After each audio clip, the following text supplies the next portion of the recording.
Okay, so I think we'll go ahead and get started and people can just jump on during my introduction. So one last time, welcome to everyone who's here for the first 2022 Council of African Studies colloquium with Dr. Jatin Dua. We're really excited to have you. And I'm going to start out, I guess I will introduce myself. My name is Leslie Gross-Wertzen. I'm a lecturer here at the Macmillan Center at Yale in the Councils of African Studies and the Council of Middle East Studies. I want to tell you a little bit about our speaker today, and then I will just turn it over to him, and we'll have a question and answer period following that. A word about the question and answer period: the chat is disabled. I'm actually going to look. We have a question. Okay. We're glad to have you, Suleiman. So the chat is disabled, but you can use the question answer function at any point during the talk or after the talk when we open it up, and we'll just work through all the questions and address them one by one. We're really excited about the opportunity for a lot of different discussions. I think Dr. Dua's work really lends itself to a lot of questions related to economy, like sociality, like transnational and local socialities in East Africa, all kinds of different things, questions of value that are both economic and more than economic, et cetera. So let me go ahead and introduce him formally. Dr. Dua is an associate professor of anthropology and the director of the interdepartmental program in anthropology and history at the University of Michigan. And his work explores processes and projects of governance, law, and economy along the East African coast and the wider Indian Oceanic world. And his book, Captured at Sea, Piracy and Protection in the Indian Ocean, which was published by UC Press in 2019, won the 2020 Elliott P. Skinner Book Prize. And this book is a multi-sided ethnographic and archival engagement with piracy. I mean, who doesn't love that as a topic? And contestations over legitimate and illegitimate commerce in the coastal East Africa. His current research kind of builds on some of the questions that he engaged with in Captured at Sea, including an emphasis on maritime worlds and their entanglements with law, questions of sovereignty, economy, sociality in the Indian Ocean and beyond. So he has two projects, broadly speaking: Navigating the Bab el Mandeb, which focuses on the materiality of navigation, technologies of risk, credit, circulation and governance, and also Africa at Sea, Captivity and Care in the Global Shipping Economy, which gets into the unexplored world of African mobility and its relationship to shipping on a global basis. This project in particular explores various meanings of Blackness and racial capitalism through a simultaneous focus on port making and large-scale maritime infrastructure investment on land, and also following regional and global itineraries of African seafarers on board cargo ships at sea. It's kind of a lot that I already want to ask about and unpack. But without further ado, I'm just going to turn it over now to Dr. Dua. He's going to talk for about 45 minutes. And again, register your questions at any time and I'll kind of keep track of them. And then we'll open it up for him to take those questions afterwards. So thank you. Thank you, Leslie, for the introduction. Thank you, Nora, for facilitating all the technical stuff of this perpetual Zoom life that we seem to be all living in. Yeah, it's a pleasure to be here with you today and share some of the materials from what is currently a somewhat interrupted project on choke points and navigation in the Red Sea. So I'll share a screen.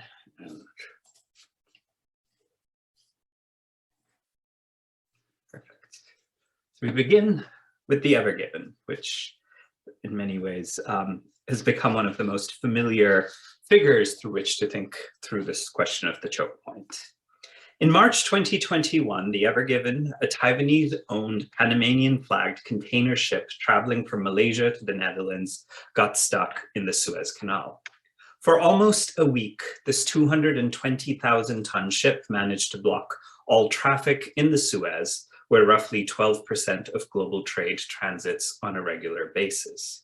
This created a traffic jam of over 400 vessels, with billions of dollars worth of cargo ranging from sheep to oil, and thousands of seafarers who were all stuck on both sides of this vital choke point that connects the Mediterranean to the Red Sea. After several days' worth of intensive dredging, non-stop work by a fleet of tugboats, and a favorable swell that was caused by a full moon, and not before it inspired countless memes, the Ever Given was finally unstuck on March 29, 2021, though promptly impounded by Egyptian authorities as the negotiated damages from the owners of the ship and insurance companies. This essential but mostly invisible world of shipping has increasingly become visible in the midst of the global pandemic. From ships quarantined following COVID outbreaks on board and in port, to a logjam of container ships outside the LA Long Beach harbor, to week-long port closures in Hong Kong and their subsequent impacts on supply chains. The role of ships and shipping in providing for everyday life is increasingly rendered material, far beyond the gantry cranes and containers of ports and cargo ships. Almost everything we consume has spent some time on the over 100,000 cargo ships that transit and make their way through the world's oceans. And it's important to note that shipping has always been material for many globally. And my argument is less about a radical shift here, but more about this increasing sort of visibility of shipping. You know, and as it emerged, especially in December with the New Yorker cover that many noted, and this constant anxiety of, you know, will your Christmas present get to you in time? And so this question of choke points and anxieties over supply chains continue to baffle industry and exert scholars alike. Narrow straits, ports, and other geographic locales that choke and slow down the seemingly frictionless flow of global shipping have historically been understood as sites of anxiety and logistical challenges that need to be overcome. In fact, the very term choke point has been used across a variety of domains, including in shipping, as we see in this map that I have here of the main kind of maritime choke points, as well, and logistics, engineering, security, military operations, and as well as labor organizing. For the past few years, I've been involved in a collaborative conversation and project with anthropologists and geographers in thinking across a variety of geographic locations that are choke points, either as points in Euclidean space or that in other ways serve to choke, block, or hinder processes of circulation. Our work has been a collective wager that choke points are a lateral concept, available both to our interlocutors and the anthropologist, that can render unexpected and significant spatiotemporal connections and social relations, and recast a range of contemporary problems, including mobility, migration, logistics, trade, geopolitics, security, and statecraft. My research that forms the basis of this talk today emerges from fieldwork along the Bab el-Mandeb, a key strait that connects the Red Sea to the Indian Ocean and divides Africa from Asia, and focuses on contestations over ports and navigation in this region. This is part of a larger project on stuckness and delays. And from the vantage point of the container ship, the argument of this broader project is that stuckness is both a problem, one that creates all sorts of economies and forms of expertise, but also everyday life and with its possibilities and perils that are connected to it. In fact, one could argue from the deck of a ship, it is choke points all the way down, to badly paraphrase the anthropologist Clifford Geertz paraphrasing. In this talk, I focus on one particular aspect of this larger choke point story, on the making and unmaking of ports and a particular form of politics best understood as amphibious, where landed forms of territoriality abut the fluidity of the maritime realm. If the ocean is a kind of theory machine, as the anthropologist Stefan Helmrich has noted, its theoretical concepts are of fluidity, and the recent historical and ethnographic emphasis on mobility, on traveling goods, people, texts across transregional space in both kind of the Indian Ocean world, but also places like Inter-Asia, global Africa. These all are about the ideas of movement, of things that move and cross and befuddle borders. And these are testament to the generative power of this form of oceanic theory making. Choke points, however, foreground slowness, stuckness, and interruptions. They make palpable the tensions of moving across scale and temporality. Focusing on a set of port spaces across the division of containerized and non-containerized, I make visible the linkages that tie together a variety of boats, from container ships to dhows.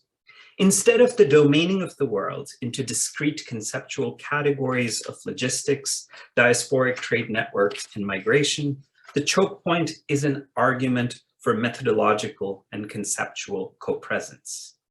Beyond the problem of lag or vestiges of prior times, this talk argues for understanding the choke point as both constitutive and contingent, and to emphasize the choke point politics, a mode of politics and placemaking that is built on channeling relations. As the spectacle of the Ever Given played out in the media, I was reminded of a different century. The idea to cut a sea lane through the Sinai Peninsula, to connect the Mediterranean to the Red Sea, and to ease access to the riches of the Indian Ocean had existed from at least the mid-16th century. It was only in the mid-19th century when the semi-private Suez Canal Company took on this task that this came to fruition. The opening of the canal in 1869 marked a watershed moment in world economic history. Prior to the opening of the canal, clippers, these majestic sailing ships, commanded the maritime highways of the global ocean. A motley crew of nationalities worked these ships, with at times surprising forms of mobility within shipboard life. The opening of the canal transformed this world of clippers, cutting out 7,200 nautical miles and a few weeks in transit to travel from Europe to Asia. The archives are replete with tales of clippers attempting to sail through the canal and promptly getting stuck as they got becalmed in the waters of the canal. The age of sail came to an unglamorous end in the becalmed waters of the canal zone and heralded the rise of steam, or so goes the story. Steam transformed geographies of maritime connection. As the historian Jeremy Presshold has noted, steamships loosened the societies of the Indian Ocean rim from the rhythms of monsoons, since steam integrated distinct reaches such as Natal into older networks. Coal, he argues, and others as well, effectively expanded what we meant by the Indian Ocean in the 19th century. This was importantly also a story about time. As Own Barak has noted in his magisterial study, the transition from sail to steam was central to the self-representation of modernity. Steam produced distinct senses of time and speed, while relegating many to being out of time. Within a world of ports and global shipping, this transition from sail to steam has seemingly been accelerated with the rise of the container. The age of the container is a continuation of this story of acceleration, of time, of shrinkage, of space, and engendering new economies through what Lale Khalili has noted in her recent book, The Sinews of War and Trade. In this narrative, which is one of rupture and disruption, places wax and wane. They lag behind, a fate that seemingly always befalls port cities in the global south. The world of the container ship gets temporally and geographically severed from non-containerized vessels, and both vessels exist in different times and spaces to the kinds of mobility that occur on fishing skiffs and other boats too small to appear on the AIS. And here I have two maps that in many ways render this world of container shipping. And these red, green, red, yellow, red, green, yellow, red boxes are essentially container ships that are currently at sea, and a mapping of shipping routes. So there's a way in which both the self-representation of shipping and these kinds of visualizations emphasize a certain seamless form of globality and render other kinds of ships invisible in this. And they emphasize constant movement, right? There are all these online, essentially, resources that you could look up where each ship is, and there's a constant sense at all times ships are always on the move. But this sense of constant mobility, this belies the fact that all journeys require navigating choke points. Whether stuck outside port, waiting to load and unload cargo, or suffering the interruptions of pandemics and pirates, slowdown, stuckness, and drift create forms of co-presence at sea and on land. This talk is a call for taking seriously choke point circulation and the amphibian forms of politics that emerge in spaces like ports and sea lanes. Focusing on 2 port cities across this division of containerized and non-containerized traffic, so places where container ships go versus ports where container ships, for a variety of reasons, do not go. I want to emphasize choke point politics as a dynamic and contingent mode of claim-making through the channeling of circulation.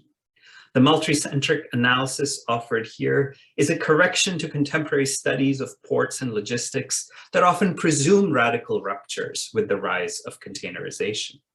Revealing a common thread of port making that exists within both Djibouti and Bosaso, the 2 ports that I focus on in this talk, is key to understanding choke points as places of new political possibilities and the power of circulation to transform the very orders that channel and regulate flow.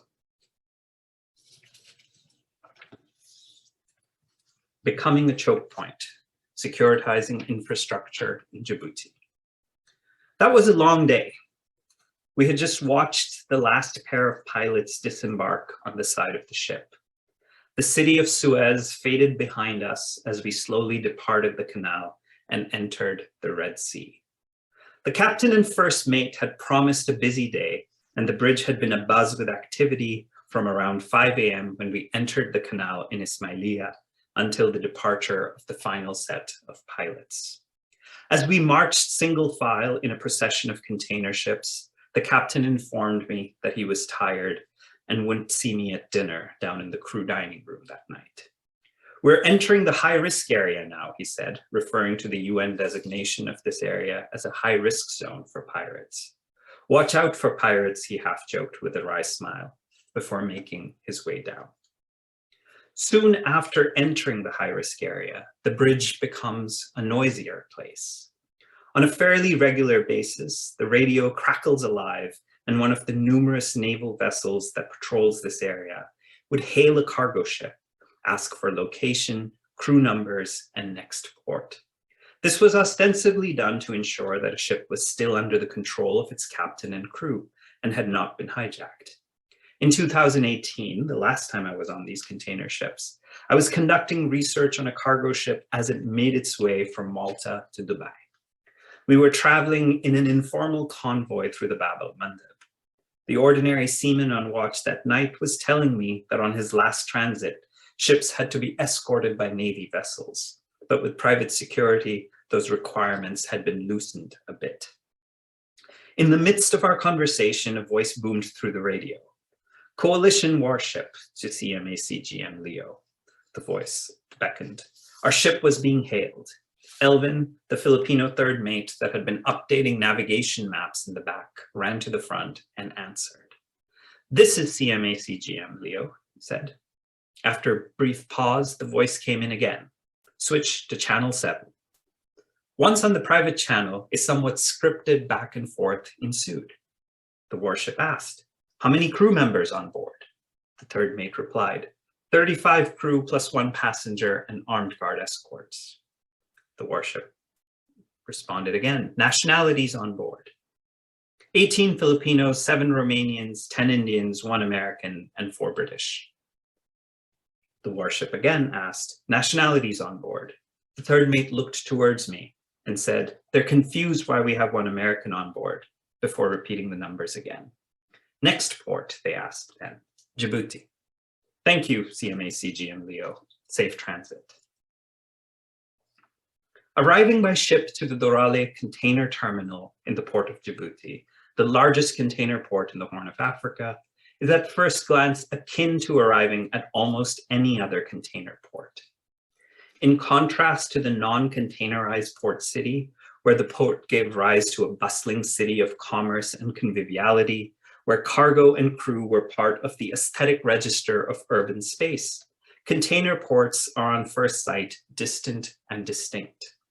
Technological advancements, including containerization, the rise of logistics, and the ever-increasing cargo capacity on ships, mean that ports now require more space.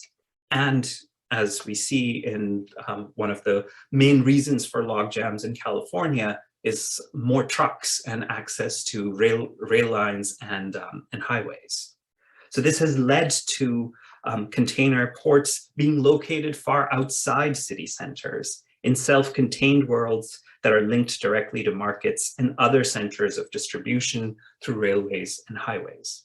The system of moving supposedly seamlessly from sea to land, from ship to railway or truck, is known as intermodalism in shipping and contributes to fixing container ports in place through infrastructural investments. The infrastructural aesthetic that sustains a container port also generates a certain sense of permanence. So not only is it about distance, but also a sense of, once these gantry trains create this notion of permanence, supposed permanence for ports. As we berthed in Djibouti, amidst the large cargo ships of major shipping companies, were a number of naval destroyers belonging to NATO's counter-piracy mission. And this is the port of Djibouti from the air, and one side is container ships, and then another is where most of the naval vessels dock. This particular coming together of trade and security, of cargo and navy vessels, has led to an outsized importance for Djibouti within the port cities of the Red Sea. Its transformation into the choke point for this strait is at some level surprising. Unlike neighboring ports, places such as Aden, Berbera, Massawa, and Asab, Djibouti was not historically tied to the wider land-sea trade network of the Red Sea. In the early decades of the 20th century, the French state invested heavily in the construction of a rail line and in developing port facilities in Djibouti. It was during this period that the port emerged from a small ramshackle set of settlements into one of the most significant ports in the Horn of Africa, primarily due to its location as the terminus of the Addis-Djibouti Railway. This railway line overlaid and in many ways destroyed some of the caravan paths that had traversed between the hinterland and the coast, specifically caravan trade between Harar and Zela. This caravan trade was central to commercial and social life in the region. The establishment of the Addis-Djibouti Railway sought to interrupt this flow through rechanneling these goods to train carriages. In addition to transforming routes and itineraries on land, port making in Djibouti meant the redirection of marine traffic and flow from older Red Sea port cities to this newly emerging port. This was achieved through the coercive power of the French Empire, included blockades, but also a series of regulatory measures, such as lighthouses, ship identification papers, and various decrees that regularized the flow of ship traffic, including the establishment of quarantines. So port making was not simply a question of location in Djibouti, but rather was a process of channeling, sometimes violently, older forms of circulation, both on land and at sea, into the choke point of Djibouti. And this was very much a process that was tied to the colonial state of French Somaliland. And this linkage between port making and state making has solidified with the independence of Djibouti in 1977, particularly following a number of major geopolitical shifts. In the years following independence, Djibouti was a relatively minor player in the Bab el-Mandeb. Given its small population and thus lack of market for cargo, most ships docked in what was then the port of Asab in Ethiopia and now in Eritrea, and which was then Ethiopia's largest port, or Berbera for northern Somalia, or Aden in Yemen, just across the strait. However, shifting geopolitical currents from the 1990s onward transformed the role of Djibouti, making it into a major choke point for the Bab el-Mandeb. The collapse of the Somali state and the subsequent closure of the port of Berbera led to an influx of shipping from there to Djibouti. Even more importantly, the independence of Eritrea meant that Africa's second most populous state was suddenly landlocked. The bombing of the USS Cole across the strait in the port of Aden in October 2000, and the ensuing militarization of this region furthered the importance of Djibouti as a security and trade choke point. So again, the emergence of port making here, as we look at this sort of historical story, is one that is operating at numerous scales and is both tied to a series of accidents and contingencies, and then larger shifts that then make Djibouti in many ways a viable port. So, and one of the most recent reasons for that has been the emergence of Djibouti as a port of call for many militaries, not just the French as it was after 1977, but increasingly the US, Japan, Saudi Arabia, and Turkey, and in recent years, the United Arab Emirates as well. So port making is in many ways securitized through this military process. So in addition to cargo ships, a global naval armada is stationed in Djibouti, surveying the maritime straits against threats from pirates and the maritime spillovers of geopolitical contests. In a neighborhood of seemingly failed and failing states, state sovereignty becomes the strategy through which to become a choke point for containerized cargo and engage and profit from circulation within this larger shipping lane. This emphasis on location was repeated numerous times while doing research in Djibouti. In a small bustling office of the Djibouti Ports Authority, an energetic team of young marketing graduates were hard at work. "We're branding the port," they said, "as the crossroads of 3 continents," explained Fatima, the chief of port marketing, who was responsible for producing the glossy brochures that I had been given when I arrived at their office on Rue Marseille. Over the next few weeks, I observed Fatima and her team selling berthing space at the port to clients from around the world, in addition to arranging tours of the port for a variety of visitors. "The port really is our selling point," she remarked when we chatted in between her client meetings. "Our location is what makes Djibouti very different. We're a small piece of land otherwise. It helps that we're surrounded by failed states on all sides," she remarked, with some pride apparent in her voice. Then, perhaps recognizing that she may come across a bit callous, she clarified, "I mean strictly from a business sense. This is obviously not something one wishes on one's neighbors." Fatima and the marketing office are undoubtedly correct in emphasizing the importance of Djibouti's location. Nation branding is a logic that extends beyond the Port Authority and represents a distinct modality of governance that reimagines the state, in this case, the state of Djibouti, as an entrepreneurial subject. As the Comoros have noted, this form of nation Inc., of branding the nation as it becomes central to channeling capital in the form of foreign direct investments. This is a process often seen most vividly in a number of post-socialist contexts in the aftermath of the decoupling of the scalar fit between the nation state and industrial capital. In Djibouti, this mode of branding location, this transformation into a choke point for canon and commerce, is visible in the offices of the Port Authority and their glossy brochures. It emerges in the urban landscape of the city, where various public works from fountains in a roundabout to benches in Place Menelik, which is the central square in Djibouti city, are all sponsored by various nation states that have a military presence in Djibouti. So the last time I was there in 2019, there was a bike lane that was going to be constructed that was a gift of the government of the Netherlands. And so there's a way in which the city landscape very much is full of these visible markers of gifts and brands that various nations branding themselves as part of, that have a presence in Djibouti.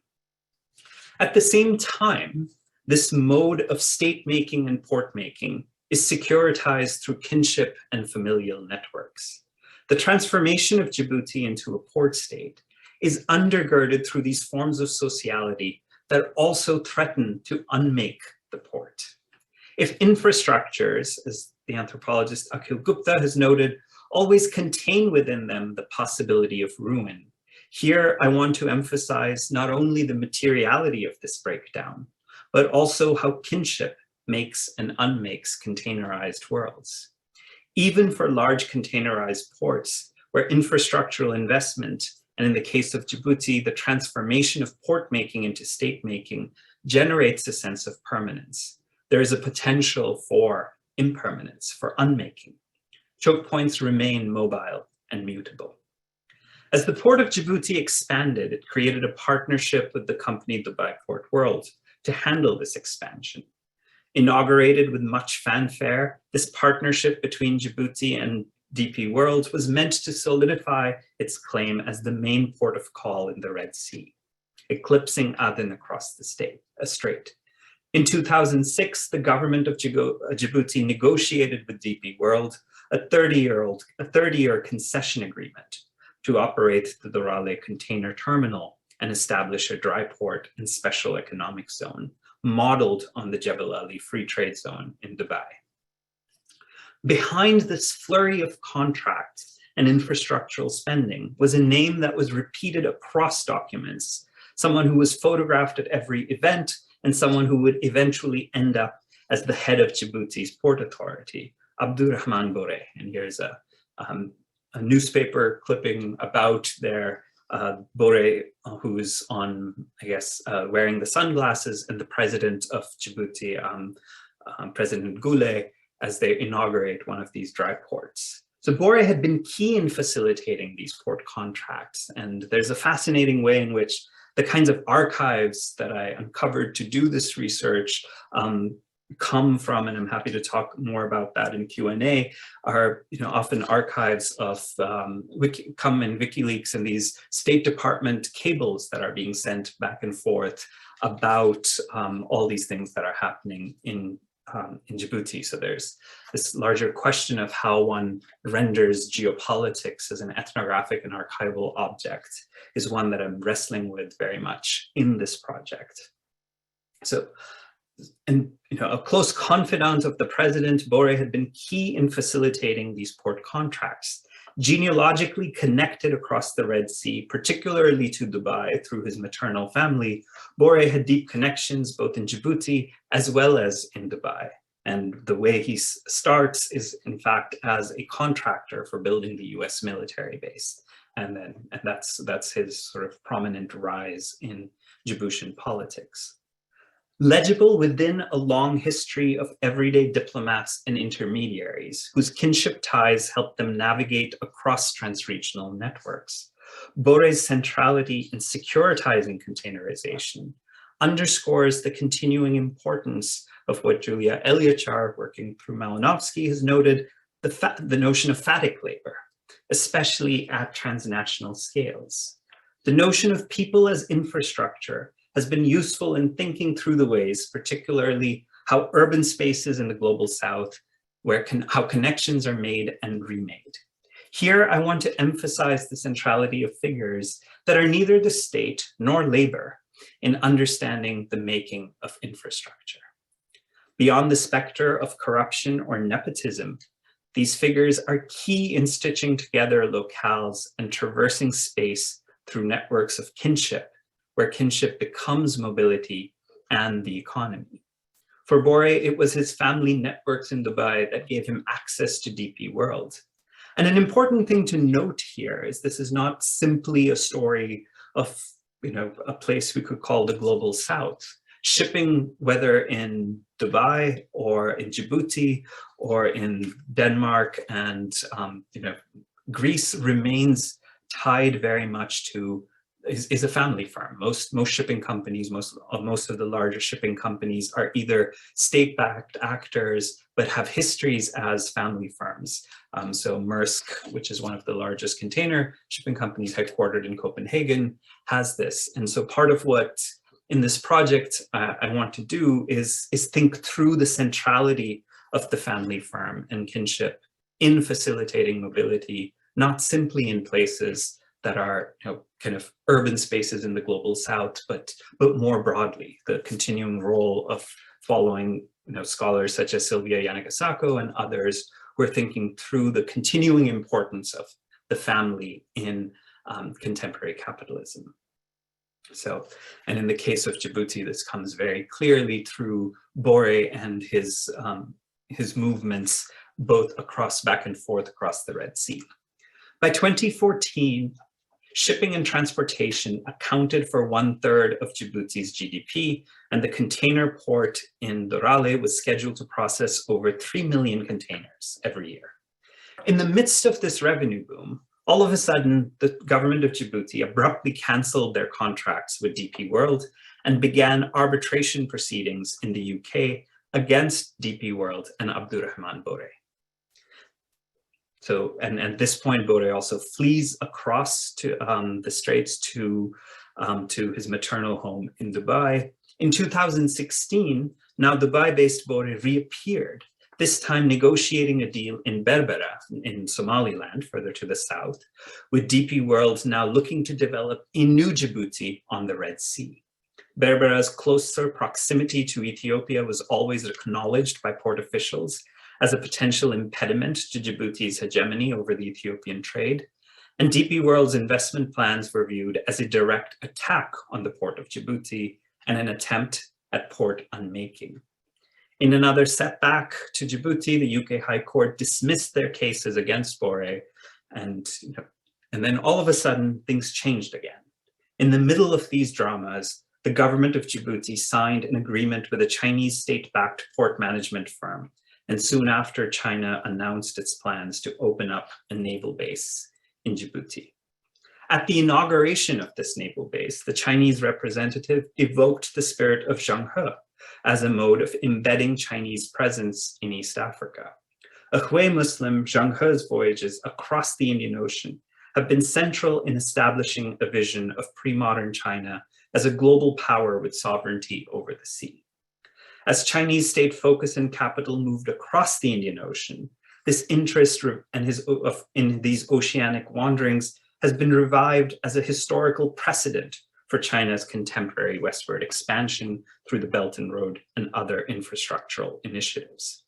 In contrast to what was argued were the extractive histories of Western imperialism in the Red Sea, a project that began with the circumnavigation of the Cape of Good Hope by Vasco da Gama in 1498, Zheng He was presented as engaging horizontally, expanding across maritime space through genealogy and gift. And at the base opening, the Chinese representative gave a copy of this lithograph of Zheng He's giraffe, which is supposedly a giraffe that was presented to his armada in Bengal that came from Malindi in East Africa.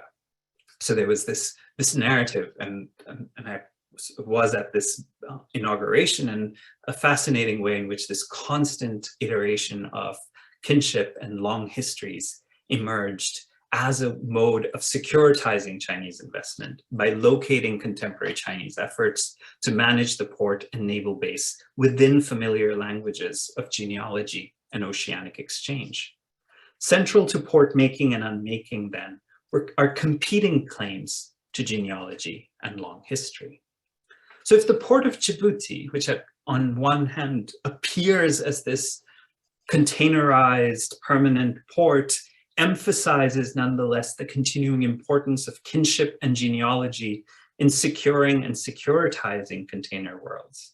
In our next port of call, Bosaso, it is the ability to weave together a world of just-in-time logistics, geopolitical shifts, with the temporalities of the monsoon, pastoralism, and Hajj. So I'm interested again in both these ports and seeing how navigating a variety of temporalities, of kinship, of geopolitics, as well as we will see here, of the underbelly of logistics, is what gives rise and potentially, leads to the falling apart of port spaces.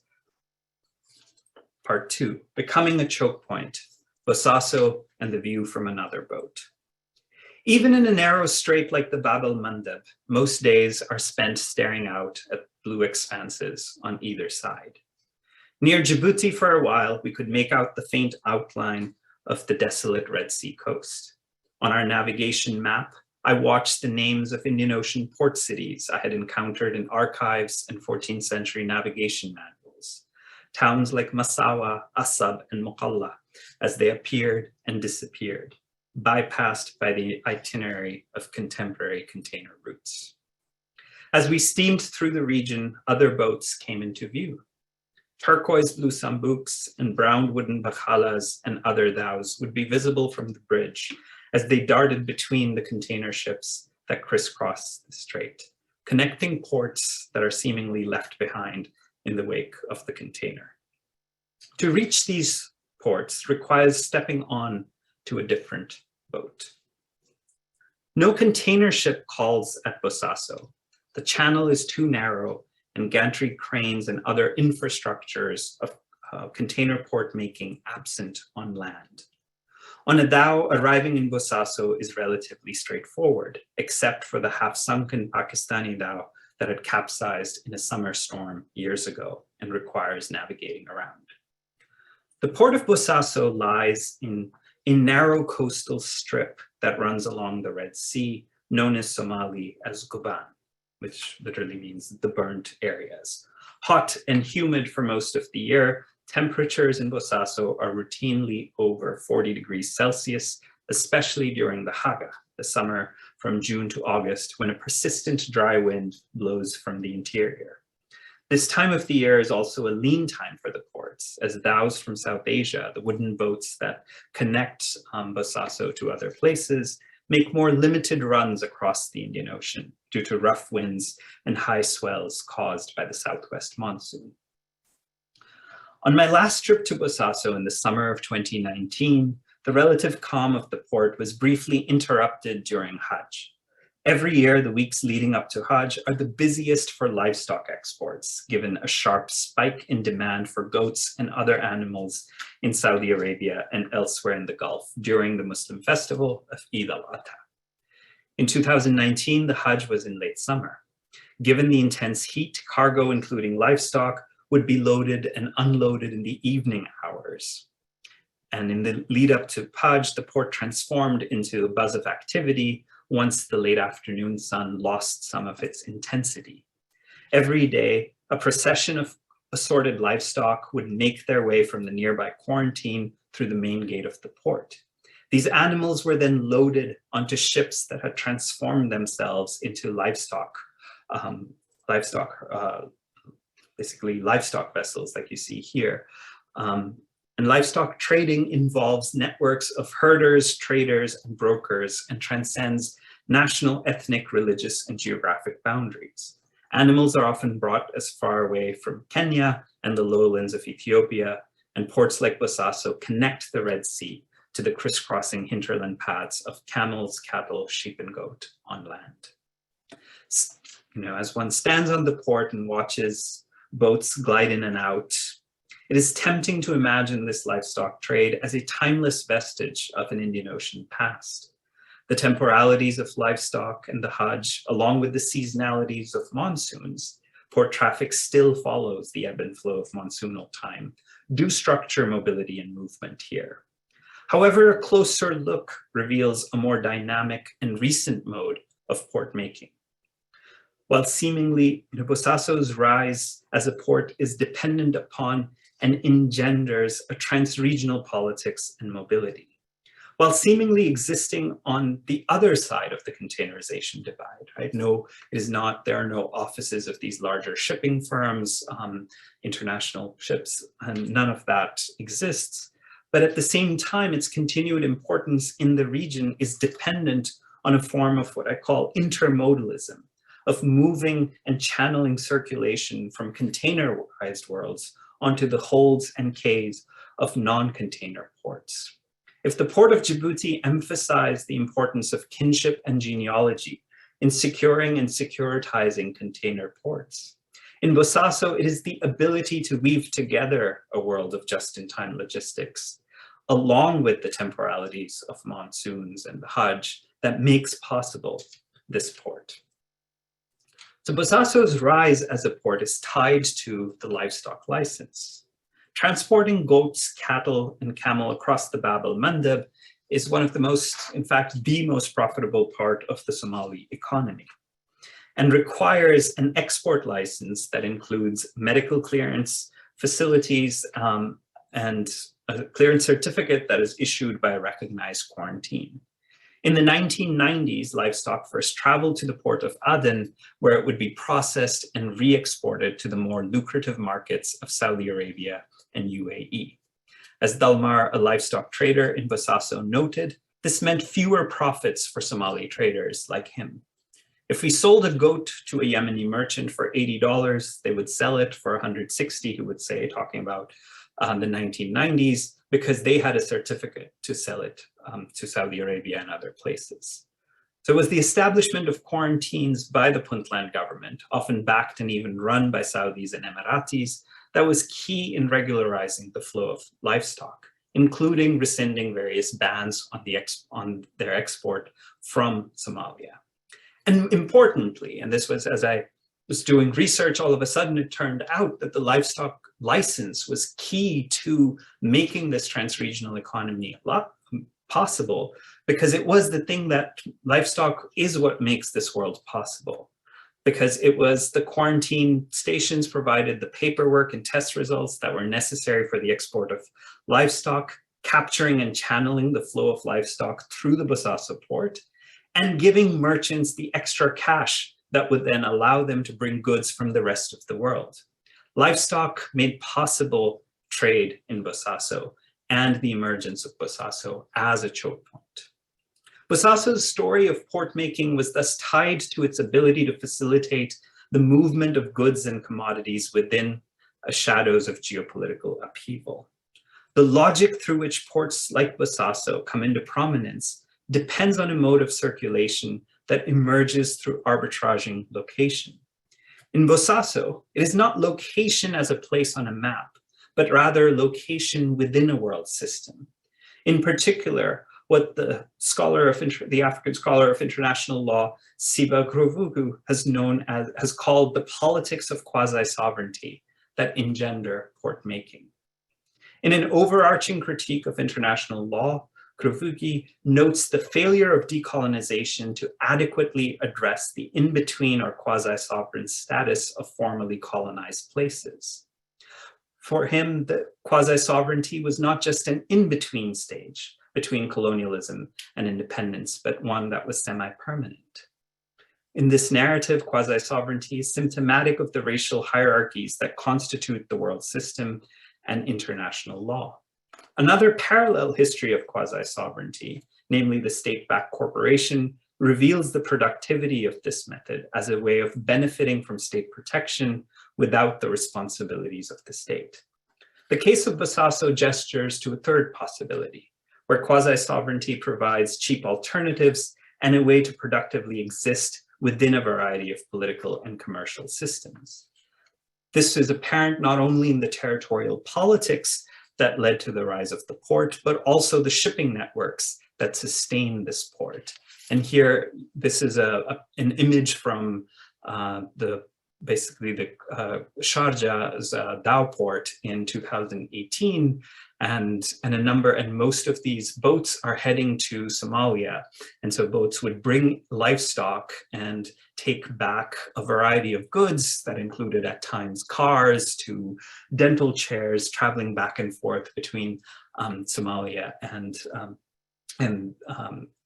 the Gulf, and this dhow network was very much one that comes from boats that come from Gujarat and Kutch in Sindh and so in India and Pakistan, and then make their way to, and all of this in some ways is made possible by the kind of profitability that emerged from the livestock license. So it allowed for boats to not go back empty. And so in some ways, the non-containerized port of seemingly non-containerized port with wooden boats coming is in fact completely dependent on and built through this logic of quasi-sovereignty, where Bosaso was able to, through issuing licenses, tap into containerized flows.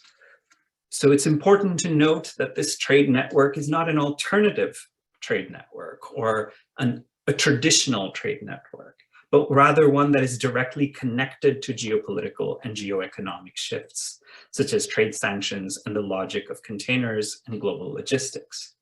The networks of circulation that emerge within the shadow of global and regional geopolitics highlight a logic of port making as intermodalism, a mode of moving across scale and temporality. They bring to the fore port cities that arbitrage location, provide cheap, safe, and quick access to frontier markets and networks. Events near and far, from containerization to trade liberalization to the collapse of central governments, all participate in shaping the rise and fall of ports. Choke point making here is about deftly maneuvering within world systems. Now, just a quick, to conclude. Drift. We lost our berth, so we're going to be idling for a bit. From the bridge, I could see the bright lights of the Jebel Ali oil refinery and the hazy outline of the Dubai skyline as the sky shimmered orange in the fading light. I'd gone up to the bridge to watch the at times uneasy encounter between the captain and pilot as they brought the ship to shore. However, today there was no captain or pilot on the bridge, and the second mate was in his t-shirt and shorts as opposed to the full uniform that is the norm for coming into port. He explained that there was port congestion and we would be delayed for 48 hours. For the next 2 days, we sat anchored offshore, idling in the water. Navigating choke points is seldom straightforward. Even big ships find themselves drifting outside ports, waiting for permission to enter. Working across the temporal and spatial divides of containerized and non-containerized ports, I've sought to emphasize the often surprising ways in which projects of channeling circulation wax and wane in ports as they transform into choke points. A shift to containerization facilitated through Kinship and unofficial diplomats in Djibouti, the newness of seemingly old ports and old routes, such as the trade route in Bosaso, reveals a logic of circulation that is contingent, dense, and looping. If the logic of the border, as many have noted, is Boolean, open versus closed, captive versus free, the logic of the choke point is one of idling, waiting, and drifting. 2 days of drift had turned into 4 when I was finally awakened by the sound of land, the alarm of cranes, the thud of containers as they loaded onto the ship. Trucks backing up constitute the sensory soundscape of container ports. A berth had opened up in the middle of the night, and we were finally portside in Jebel Ali. As I walked up to the deserted bridge, the familiar sight of cranes and containers stacked in neat rows with trucks moving between them greeted me for one last time in this journey. Making my way down to the ship's office, I said my goodbyes and we posed for photos that were then hastily sent to the group WhatsApp, and disembarked from this lumbering Leviathan that had brought me from the Mediterranean to the Arabian Sea. 2 Indian ship welders had signed off from the ship, and the 3 of us ended up in an air-conditioned minivan taking seafarers to the immigration office at port. The officer at passport control looked a little surprised at my US passport, somehow out of place in a stack of Romanian, Filipino, and Indian ones. As we drove out to the exit, a procession of trucks loaded with containers exited alongside us. Many of these trucks were heading from Jebel Ali to Sharjah, where they would be unloaded and their contents loaded back on to dhows as they made their way to ports in Iran or across the sea to ports that dot Kenya, Tanzania, and Somalia. This process and project of circulation and dispersal continues unabated in its cruelty, monstrosity, and moments of possibility, even as pandemics, pirates, political reverberations on land, and canal closures threaten to always thwart mobility. Providing a corrective to land-centered writings that dominate the study of political authority, choke points reveal a form of polity and sociality that is amphibious and emerges through claims over circulation, as opposed to territory or population. Instead of a progressive tale that moves from one epoch to another, choke point circulation is recursive and loopy and necessarily open-ended. Echoing W.E. Du Bois's reflections on progress when he asks, and I quote, "And all this life and love and strife and failure, is it the twilight of nightfall or the flush of some faint dawning day?" Choke point circulations too pose this question of whether we are witnessing twilight or a new dawn. Thank you.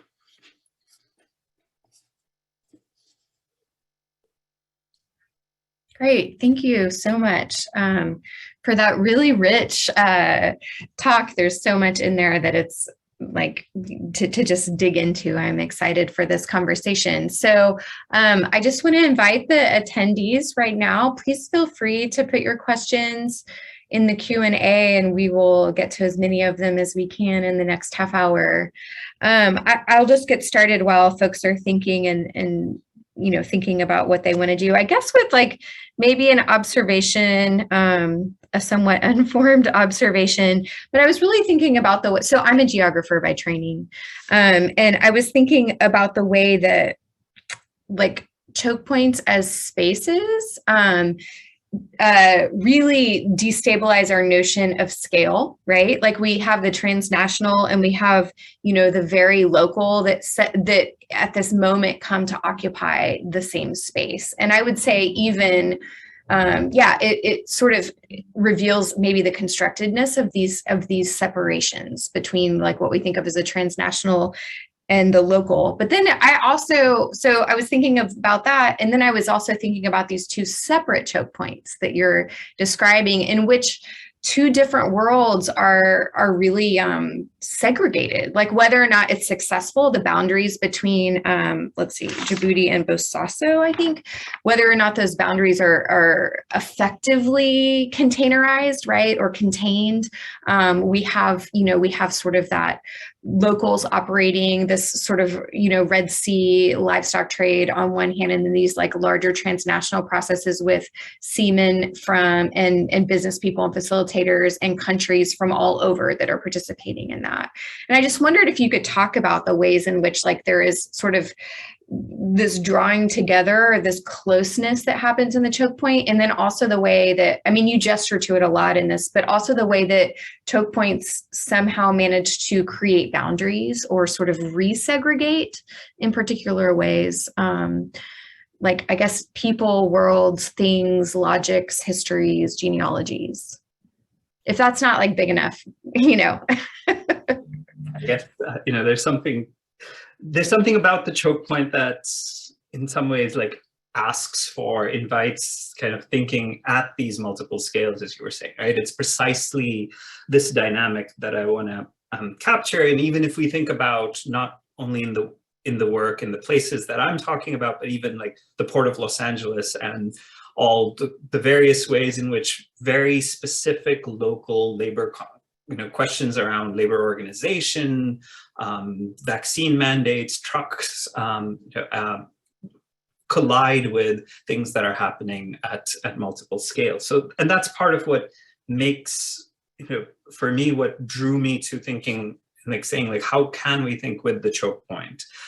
In part because it is precisely a place that and this is what I like about the container, as kind of thinking of the container as the metaphor, but also this notion of intermodalism, the fact that what is on a container travels through multiple kinds of economies, vessels, and at the same time, so part of that segregation, part of that containerization in some ways happens both in the choke point, but also in the analytics through which we understand this, right? So there's a way in which we understand the world either through sort of studies of logistics, and I'm very, sort of in critical geographies that have really taken to thinking about maritime logistics and shipping. And part of what I want to do here is precisely use these ports, but also this co-presence in the choke point, and say what happens when we decontainerize these worlds, right? In a way, when we and to think with the ambivalent kinds of surprises that are at play, in the sense that there is, so it turns out that a lot of containerization in Djibouti is dependent on these very informal kind of kinship ties. It turns out Bosaso is, looks very much like this old Indian Ocean trade network, but really comes into being in the 1990s, the minute there is something called the state of Puntland that can give a livestock license. So part of what I want to ask is, like, what happens if we take these sort of seeming surprises and think about the potential political futures that can emerge, or political presence and futures as they unfold in choke points. And one of those is to take seriously a certain kind of ambivalence, and what happens when we realize, and maybe this is like 2 years of a pandemic that seemingly never ends, but this sense of one of the things that is kind of key to this project is working with these very seemingly disparate things and saying what happens if we keep them together, and what happens when we think of a politics of ambivalence about infrastructure, about logistics, that is neither celebratory nor is it simply a kind of position of critique. Right. Yeah. So we have 3 questions, and it might make it easier for you if you also click on the Q&A so you can read them, but I'm going to say them for the benefit of everybody. And just kind of going, I guess I'm going to start with Motaz's question or Suleiman Motaz's question, because it has to do with, I think, a little bit with what you were just talking about with ambivalence, and the way, maybe if you could unpack a little bit what you mean by amphibian, right? Or amphibian politics, and how it operates maybe in relation to quasi-sovereignty, right? And I think that amphibian politics concept is really interesting, because we've had this, I think, new attention to the maritime, right? Like in opposition to land and territory, like land territory. But to think about that sort of riparian border is really interesting. And then I'm going to just say the other 2, and then you can go back and respond as you want to. So another one in relation to that would be that, is there an applicability, Nicholas asks, of choke point politics in the maritime context of ports? Can we use choke points to think about land and movement on land? And they're thinking specifically about mountain ranges and movements of caravans through places of pilgrimage and trade. And then Al asked, what's the motivation for Chinese to invest in Djibouti, and how does this fit within a broader swath of Chinese foreign investment? And how are these Chinese investment logics distinct from the other sorts of kinships or kinship businesses that dominate the shipping industry? Thank you. Yeah, those are wonderful questions. I'll begin with Motaz Suleiman's question on the on sort of thinking about amphibian politics and its relationship both to quasi-sovereignty, but also just more broadly on what I'm thinking about as this notion of amphibian politics, right? And part of that comes from a wider emergence of the maritime, as you were saying, and the turn towards the oceanic, specifically in, in the Mediterranean, in the Indian Ocean, in the Atlantic, as a way, and I think there's longer histories to this, certainly in the Black Atlantic, and then figures like Burdell and others, where thinking from the sea has been a productive way to both move beyond a kind of methodological nationalism and a conceptual nationalism of our concepts, right? So there's a way in which the sea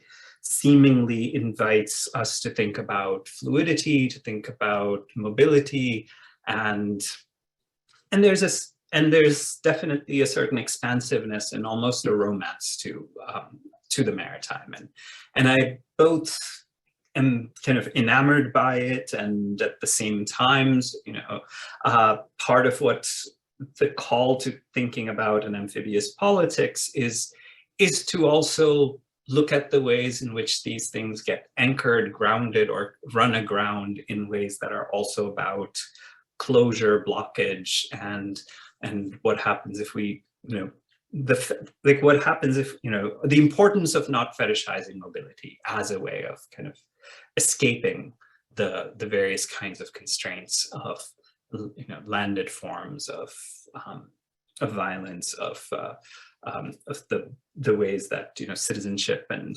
non-citizenship create, borders.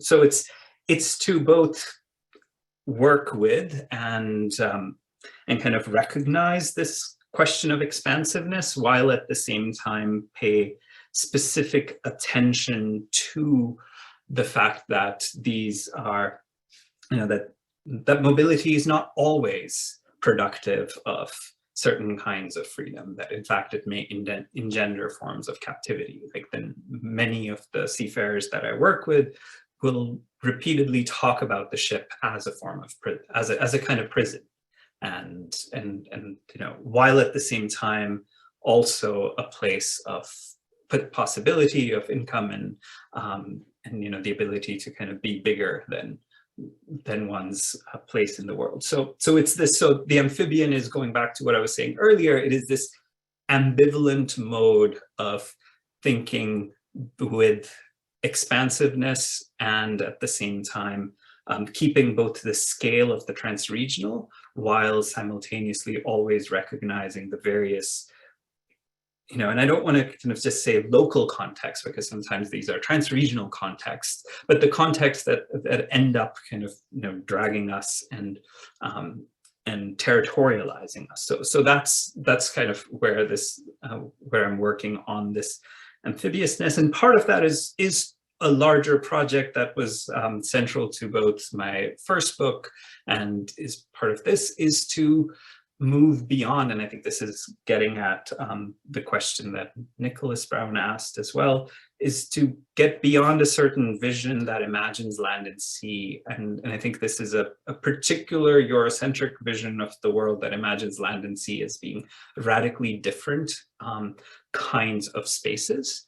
And part of that, if we look at the history of property and law, most of this is coming through figures like Locke and Grotius, where there's a central conceit that because the sea cannot be fenced, in a way it is distinct. And so part of what I'm trying to do in a number of my projects is to sort of look at other ways in which the relationship between land and sea, which the notion of the edge, the notion of what in my book I call the pastoral commons, where ideas about mobility in desert spaces get overlaid onto the ocean, where the ocean is just a continuation of the Sahel. And so in that sense, so the amphibian politics is also a way to think about, to move past a certain sense that maritime spaces are distinct from landed spaces, while recognizing, of course, the very materiality that makes these kinds of things different. And but I would like, I think choke points, especially as I encounter them in the various sorts of sources through which I'm studying them. That includes, these kind of industry sources, but also older histories of older geographies, 15th century geographies of the Red Sea and others. Choke points are used to talk not only about ports and maritime straits, but also mountain passes and also the caravan trade, right? So and one moves seamlessly back and forth between that. So in that sense, I think it can be and should be perhaps extended to landed forms of movement, while recognizing the key ways in which materiality shapes these possibilities. So I think that's kind of me answering. And in terms of the relationship of this amphibian politics with quasi-sovereignty, in, say, the case of Bosaso, it is precisely the ways that the livestock license, if we think of it as an artifact that emerges from multiple scales of encounter, right? One is, so the livestock license is both a story of state licensing, regularization, it's tied to the quarantine, but also to the livestock trade, and which is built on these older histories of trust and trade and the transfer of money and cattle through in the Horn of Africa across into into places like Yemen and Saudi Arabia. So in that sense, it's so the livestock license is both this very kind of technocratic apparatus to facilitate mobility, but one that also indexes these long, rich histories that are not simply about the state. And so in that sense, so the quasi-sovereign is not just the lesser than, which is in some ways that has been understood, but one that is both, both exists at a level that is below, but also exceeds that of the state. So that's kind of how I'm thinking about, again, the amphibian politics. Like if the container in the case of Djibouti is a story of both kinship and geopolitics, the livestock license is a story of Indian Ocean trade and state formation and its various attempts at state formation. So so these objects that are always working adjacent to, but also beyond and below what we would call the state.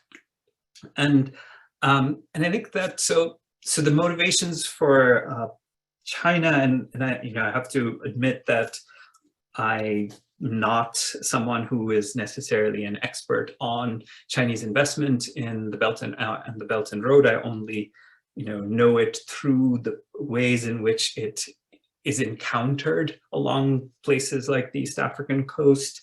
And but one of my sense is, at least in Djibouti, the way it was narrated was it was part of securitizing the larger Belt and Road project. And so in that sense, investment in Djibouti was tied both to a sense where there was like everyone is in Djibouti. So like there's a certain way in which to be a transnational geopolitical actor means to have a military base in Djibouti, perhaps. And that's one of the things that geopolitics kind of is productive of that. And then these so there is, which is a state logic, but there's also an incredible number of smaller Chinese firms and businesses that have opened up in Djibouti, as they have across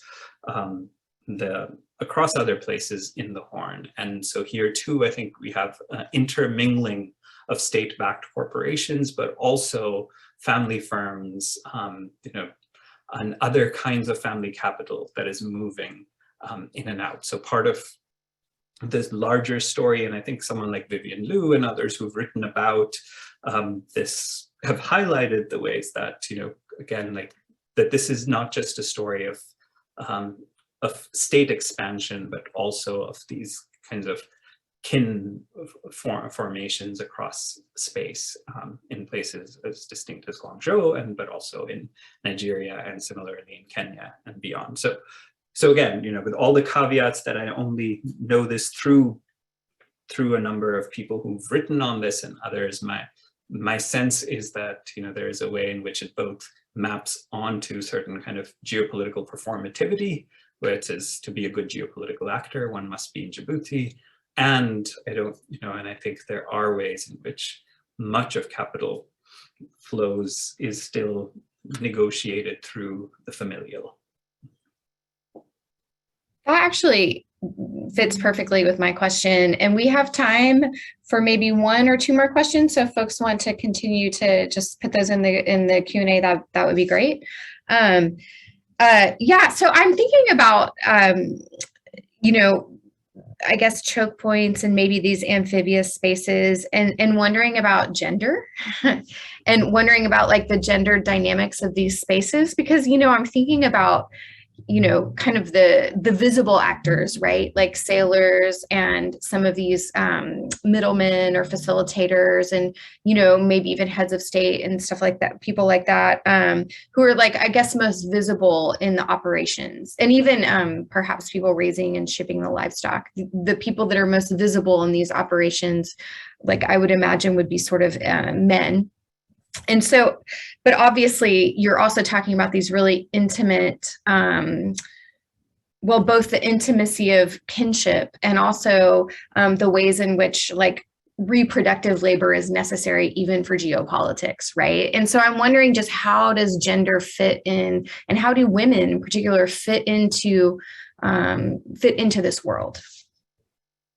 Okay, thank you. And that's a really important question. And yeah, there's a way, and I think, there's a way in which the public representation of port mobility is very masculine, and even like the world on ships is such. And there's some really fascinating scholarship that I'm thinking along. So scholars like anthropologist Nidhi Mahajan, geographers like Charmaine Chua, and scholars like Johanna Markula who are working with seafarers and in particular the kinds of domestic spaces and the reproductive labor that is central to making this world of seafaring possible. Right? And so there's one is like who is left on land and the kinds of work that it takes to keep a seafarer at sea is not only the role of the company, but also the labor of women who are often raising capital, like when seafarers get stranded, and this was very visible in recent years. So I think that is certainly one way in which the world of shipping is deeply gendered. Another sort way in which this notion of the like at least what I see in Djibouti along the informal diplomats and these intermediaries, there's so it is for someone like Bode, it was his maternal linkages. So there's a way in which kinship is not, even though it's often understood as patrilineal, patriarchal, but or patrilineal, patrilocal, there are certainly very important ways in which maternal kin and like one's mother's family plays a big role in even facilitating the movement of men who are not tied to shipping, but in politics, and certainly in politics. And so there's that. One is like kinship, and specifically maternal kinship becomes a key to